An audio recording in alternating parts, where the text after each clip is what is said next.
Assalamualaikum warahmatullahi wabarakatuh. A'udzubillahi minasyaitonirrajim. Bismillahirrahmanirrahim.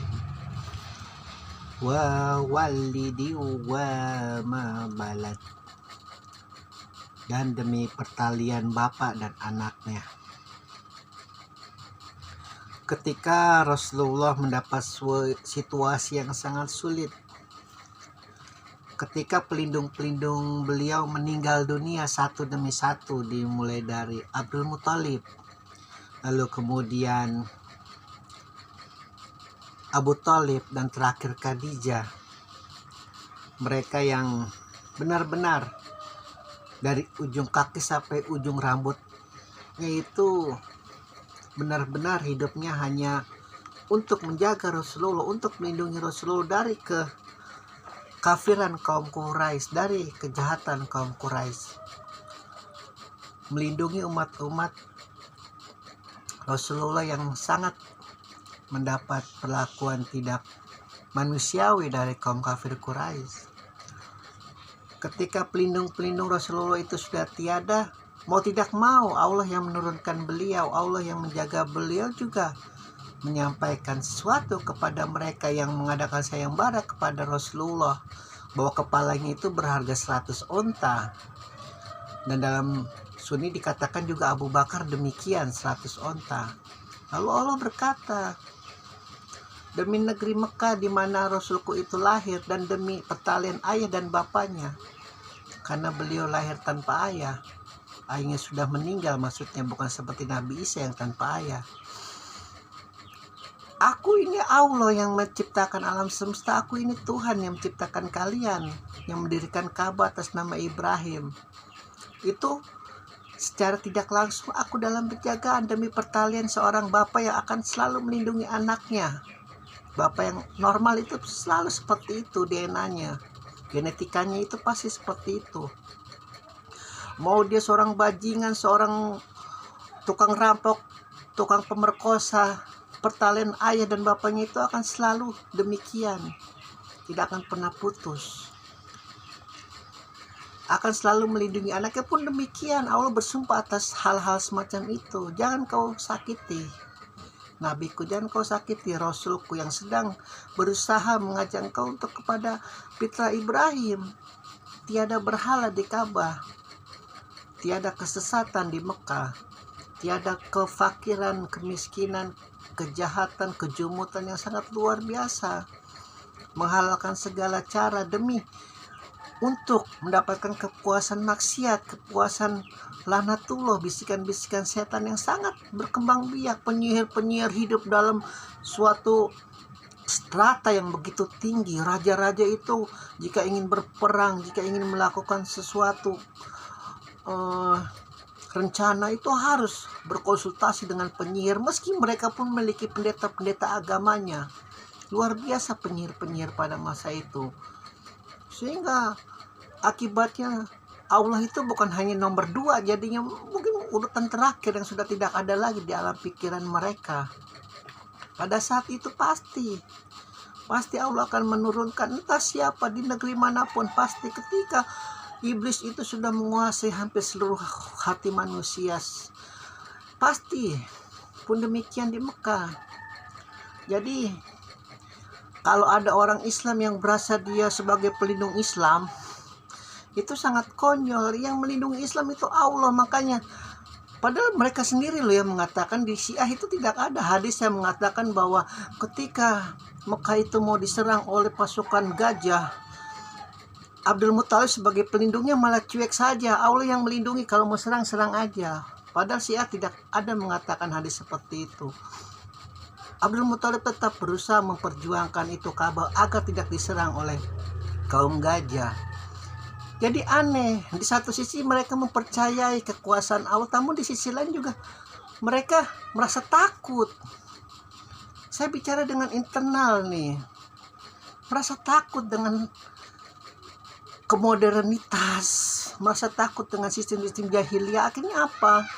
Berpaling sedikit demi sedikit, menghilangkan fitrah yang paling fitrah, bahwa Tidak ada yang perlu ditakutkan, tidak ada yang perlu dilindungi, cukup mengikuti aja tingkah laku perilaku Rasulullah.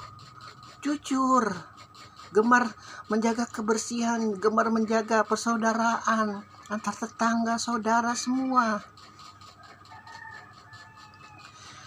Jadi di satu sisi terkadang saya sendiri pun malah melakukan hal seperti itu. Di satu sisi kita mempercayai hadis itu, tapi di satu sisi kita tidak mengamalkannya karena kita takut. Karena kita takut merasa miskin, takut merasa tidak mendapat rezeki esok hari. Itu bisikan-bisikan lanatullah itu dalam bentuk mata, dalam bentuk hidung, telinga, panca indera kita, itu yang sudah menggerogoti kaum kafir Quraisy. Dan jangan sampai hal itu terjadi pada saat ini, ketika akal sudah mencapai setapak demi setapak kemajuan informasi teknologi yang luar biasa, di mana kita bisa mengenal bumi ini sedikit demi sedikit, dan kita hancurkan kembali mengikuti kejadian-kejadian masa lalu yang kita anggap angin lalu. Akhirnya terjadi perang saudara, Suriah, Yaman, Arab Saudi sekarang sudah terkepung. Untung ada corona sekarang, semua jadi musuhnya sekarang melawan corona. Kalau tidak itu luar biasa, bom-bom nuklir sudah siap siaga di mana-mana. Dibantu lagi dengan agen-agen senjata massal mengeluarkan semacam ramalan-ramalan yang akan harus terjadi perang dunia ketiga. Sementara mereka hidup di suatu pulau terpencil di mana segala kekayaan sudah ada, wanita sudah ada, luar biasa dunia mafia internasional itu. Dan jangan dikira YouTube ini juga bukan termasuk dari mereka, pasti. Karena di saat sekarang ini, segala hal itu yang penting adalah uang, yang penting adalah duit, jabatan, kekuasaan, menggerogoti kemanusiaan sedikit demi sedikit, seperti seekor beruang yang mati perlahan-lahan di kutub yang paling dingin. Bakteri sedikit demi sedikit akan memakan beruang itu. Maka di satu sisi corona ini adalah menyelamatkan umat dari pikiran jahat untuk saling berperang. Namun di sisi yang lain juga kita harus berjuang. Berjuangnya apa? Dengan kembali mengingat kepada Allah, kembali mengingat kepada kebaikan, jalan yang lurus. Pelan-pelan, kalau tidak bisa pelan-pelan, ya kita tidak bisa seperti para nabi, para rasul yang konsisten dari sejak lahir sampai mati. Karena kegaiban mereka memang sudah dihapus oleh Allah. Imam Ali sholat dia langsung melihat Allah, makanya dia paling khusyuk di antara para imam yang lain. Kalau muridnya saja seperti itu, apalagi sholatnya Rasulullah. Maka kita tidak perlu membahas itu rukunya majab hak, bali malaikat, tai kucing, segala macam, itu tidak perlu. Yang penting udah mau sholat saja sudah cukup. Kita percayai ustadz siapa, kita ikutin sholat. Begitu, jangan hal yang tidak substansi kita besar-besarkan. Akhirnya apa? Kita dipermainkan oleh sistem globalisasi. Kita dipermainkan oleh ahli-ahli teknokrat yang sangat tidak bertanggung jawab. Karena apa? Karena mereka sudah membuat senjata yang harus dipergunakan, kalau nggak rugi. Rugi besar. Itu sampai 10 juta dolar itu. Satu rudal buatan Israel atau buatan Amerika sampai 10 juta dolar. Kalau tidak digunakan jadi barang buangan. Coba kalau 10 juta dolar itu digunakan untuk kemanusiaan. Itu yang ditimbulkan rasa ketakutan itu tuh. Dari sejak zaman Nabi Adam tuh. Sampai Rasulullah, sampai kiamat pasti begitu watak manusia. Sehingga kaum Samud, contohnya saja kaum Samud sudah, teknologi sudah luar biasa. Sampai punya resort, punya apartemen. Memang kita tidak menyanggupi pemikirannya, tapi di Al-Quran dikatakan pahatan-pahatannya indah-indah. Hanya karena menyembah berhala, lalu kejalimannya terkuak di dalam tubuhnya. Maka Nabi Saleh mengingatkan, akhirnya apa? Begitupun Nabi Nuh kaum Hud. Hati-hati, iblis lanatullah dengan kekuatan duitnya dan sudah merasuk itu. Kaum fatalis, kaum agnostik, kaum apalagi ateis, itu yang paling old school dan yang lain-lain. Berkembang biak. Menyusup sedikit demi sedikit di hati manusia, di akal pikiran manusia. Hati-hati. Allah bersaksi, demi pertalian ayah dan bapak itu Muhammad aku yang lindungi. Hati-hati bro.